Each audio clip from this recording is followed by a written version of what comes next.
What's up, family? For Monday Motivational Lent series, we are on the third week within, right? The first week we talked about what we learn when we kind of give up something. The second week we talk about what we experience, right? When we are practicing this season of Lent. And now we're going to be talking about what we need. Now, I don't know if you guys have kids or not, but if you're listening to this and you had spring break this past week, I hope you had a great trip. I purposely have this suitcase behind me so you guys can see that we got back from our trip and we're unpacking.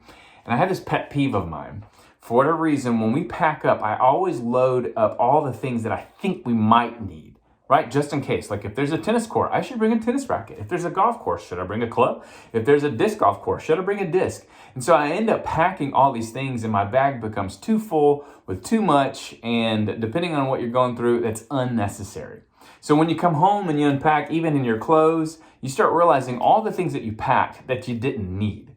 And so for me, I'm like, oh, that's wasted energy. That was wasted. I didn't need to bring that much. I just wasted all this time and now I got to wash everything potentially, yada, yada, yada.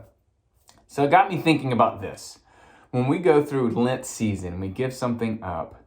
Oftentimes we also see all the things that we're packing in our head, in our souls, in our hearts throughout life. And when we are focusing on God and preparing for the resurrection weekend of Easter, hopefully what we get to see is what are the things that we actually need in this life, right? Because the reality is if you worry or you stress or you're concerned about other things, we end up packing all these things in our heads, in our hearts, and our emotions. And we start bearing all these burdens that are not really needs. They're wants, they're desires, but they're not needs. I think about Gideon in the Old Testament when he's about to go to war and fight the enemy of the Lord or the nations that are against God. He's wanting all of these men to be with him. And God's like, no, let's cut that down. And you get down to a certain few hundred. And then, no, let's cut that down. And so basically what God is doing is saying, you want these things, but you don't need these things. The reality is all you need is to truly trust me. I got you.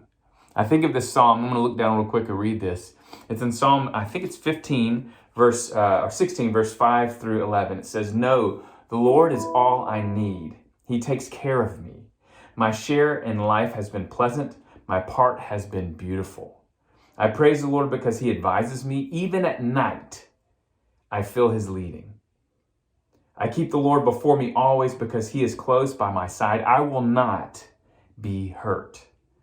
So I rejoice and am glad. Even my body has hope because you will not leave me in the grave. You will not let your Holy One rot. You will teach me how to live a holy life.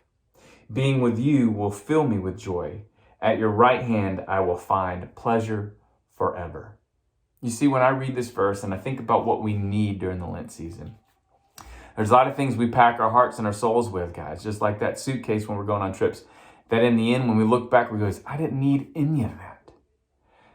This week, my reminder, in your Lenten season, as we prepare for the resurrection, think about the things that you really do need and see if that suitcase of emotion or stress or worry doesn't get a little lighter. Because the reality is, at the end of the day, God truly does have our back. God truly does give us all that we need. And clear out all the clutter this Lent season so you can truly focus on the blessings he has given you, the needs that he has blessed you with, as we prepare our hearts and souls to the day that he comes back again. God bless, guys. Take care.